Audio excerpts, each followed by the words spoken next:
Hey everyone, welcome to Spellbee. Let's talk about Urfi Javed and her botched lips. So recently Urfi revealed कि कैसे कुछ साल पहले she was so insecure about her lips that वो बहुत frequently lip fillers का use करती. And कुछ फोटोज भी उस वक्त की उर्फी ने शेयर किए जहाँ पे you could see that excessive fillers की वजह से उसके lips were messed up and hence बाद में उसने वो डिसॉल्व करने का भी फैसला लिया. इस पे बात करते हुए Urfi road, Just clarifying, these photos are from 2016-2017, not current. Sharing with you all my lip filler journey. I have been getting lip fillers from the age of 18. I did not have that much money back then, but I always felt my lips were too thin.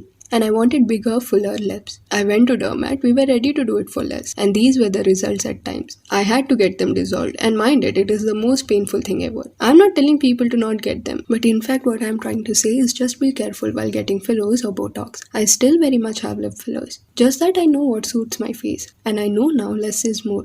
Encouraging everyone to thoroughly research before going to any doctor.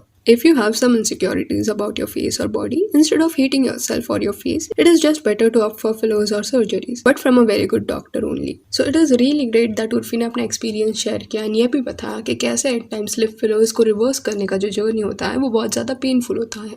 And कुछ साल पहले ना India में lip fillers का जो trend था वो इतना नहीं था, बट अभी ये ट्रेंड यहाँ पे भी आ चुका है. See we always talk about having insecurities. We talk about things like कि जो तुम्हें कॉन्फिडेंस दे वो चीज़ तुम करो, जो चीज़ तुम्हें खुशी देती है वो करो. That is completely right, that is your choice. हम चॉइस के बारे में काफ़ी डिस्कस करते हैं, बट हम ये डिस्कस करना भूल जाते हैं कि क्या ऐसे डिसीजंस लेने के लिए एक पर्सन उतना मेच्योर है, उतना अंडरस्टैंडिंग उसके अंदर है कि नहीं.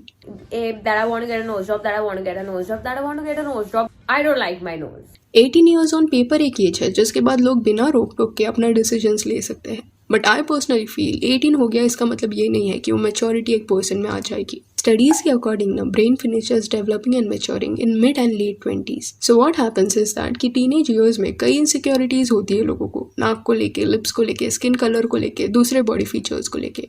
एंड अगर तभी उनके पास पैसा भी है तो वो डिसाइड करता है कि 18 ईयर्स होने के बाद वो चीज़ें फिक्स करना शुरू कर देंगे. पर जब वो अपने मिड 20s में पहुंचता है तब कई लोग ऐसे होते हैं जो ये चीज़ें रिग्रेट करना शुरू करते हैं कि हमें ये नहीं करना चाहिए था, रुक जाना चाहिए था. या they try to reverse what they have done because eventually उन्हें उसके साइड इफेक्ट समझ आ जाते हैं. एंड ये इसलिए होता है क्योंकि एक एज आते आते ना खुद को एक्सेप्ट करना हम सीख जाते हैं, दूसरों के वैलिडेशन का वेट नहीं करते. एंड वी रियलाइज कि ये जो हमारी इनसिक्योरिटीज थी ना वो एक्चुअल में कोई इशू था ही नहीं. सेल्फ एक्सेप्टेंस आ जाता है. बेला हदीद ने बिना कुछ 16 ईयर्स की एज में अपना नोज शेप चेंज करने का डिसीजन लिया था बिकॉज उसे लगता था कि उसका नोज इतना ब्यूटीफुल नहीं है. बट अभी जब वो 26 की हो गई है ना तब शी सेज कि वो ये चीज़ रिग्रेट करती है. उसे नहीं करना चाहिए था अपना नोज फिक्स, इंस्टेड उसे अपना फीचर एम्ब्रेस करना चाहिए था. एंड जो लोग यंग एज में अपने अंदर सिलिकॉन्स डालते हैं कुछ फीचर्स बड़ा दिखाने के लिए, जैसे किम कार्दाशियन, वो बाद में जाके वो निकालते हैं अपने बॉडी से. किम कार्दाशियन ने कई इम्प्लांट्स अपने निकाल दिए हैं बिकॉज उसके काफ़ी साइड इफेक्ट्स होते हैं. एट टाइम्स वैसे लोग बार बार बीमार भी पड़ते हैं.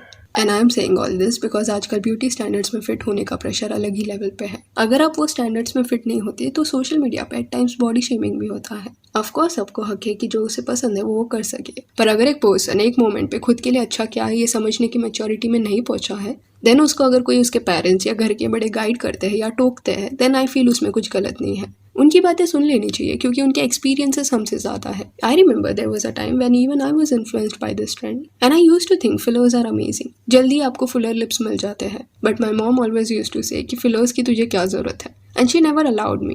She was like, Abhi, you're not understanding what I'm trying to say, hence you're being adamant and there will be a time when you will say कि माँ सही बोल रही थी. इस वजह से she told me to wait for few years. उसके बाद भी if you feel you want to get fillers then that is your choice. तो मैंने वो टाइम लिया. And let me tell you this कि अभी मुझे ऐसा लगता है कि अच्छा हुआ वो वक्त में ना उन्होंने रोका मुझे.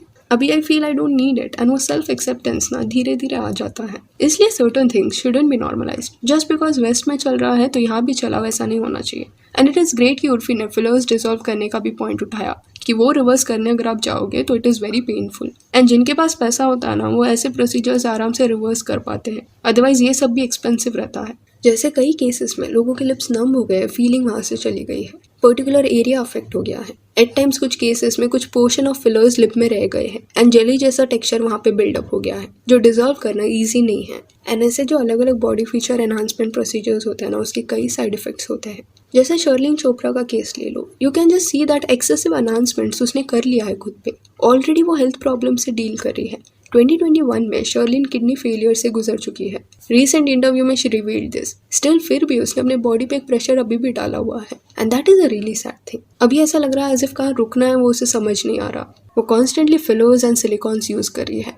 एंड ये कुछ फोटोज है शर्लिन चोपड़ा के जो बहुत साल पहले के हैं। क्या होता है ना ऐसे एनहांसमेंट प्रोसीजर के दौरान कि बाहर से आप वो लुक हासिल कर लेते हो, आपको लगता है आपने अपने फ्लॉज मिटा दिए, बट अंदर से बॉडी उतनी हेल्दी नहीं रहती। रीजन बीइंग कुछ फॉरेन चीज अपने बॉडी में आप डाल रहे हो एंड ऐसी चीजों में रिस्क हमेशा रहता है।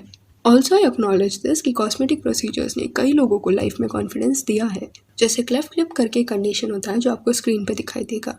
ये कंडीशन कॉस्मेटिक सर्जरी से करेक्ट किया जा सकता है एंड ऐसे प्रोसीजर्स ना no doubt life changing procedures होते हैं, तो दैट इज लिटरली अमेजिंग। पर अभी जस्ट एक पर्टिकुलर ब्यूटी स्टैंडर्ड में फिट होने के लिए जो लोग खुद के साथ कर रहे हैं ना, that is very disturbing. Short term खुशी के लिए लॉन्ग टर्म साइड इफेक्ट्स लेने के लिए भी लोग तैयार है and that is truly scary because India में भी अभी ये सब चीज़ ना नॉर्मलाइज होने लगा है और उतना अवेयरनेस नहीं है लोगों में। कई कम सेलिब्रिटीज़ है जो ये एक्सेप्ट करते हैं कि उन्होंने फिलर्स का इस्तेमाल किया है एंड उसके जो साइड इफेक्ट्स है उसके बारे में ओपनली बात करते हैं। सब उर्फी जावेद जैसे एक्सेप्ट नहीं करेंगे। So kudos to her for at least being transparent in this case. So yeah, that's it for this video. Do let me know कि ऐसे अनाउंसमेंट प्रोसीजर्स के बारे में आपका क्या कहना है। क्या ये सब फिलर्स का ट्रेंड देख के आप भी कभी इन्फ्लुएंस हुए हो? And if you want you can follow us on Instagram जिसका लिंक आपको डिस्क्रिप्शन में मिल जाएगा। और ये वीडियो अच्छी लगी हो तो इस लाइक एंड शेयर करें और ऐसे और अपडेट्स के लिए चैनल को प्लीज़ सब्सक्राइब करें। Thank you.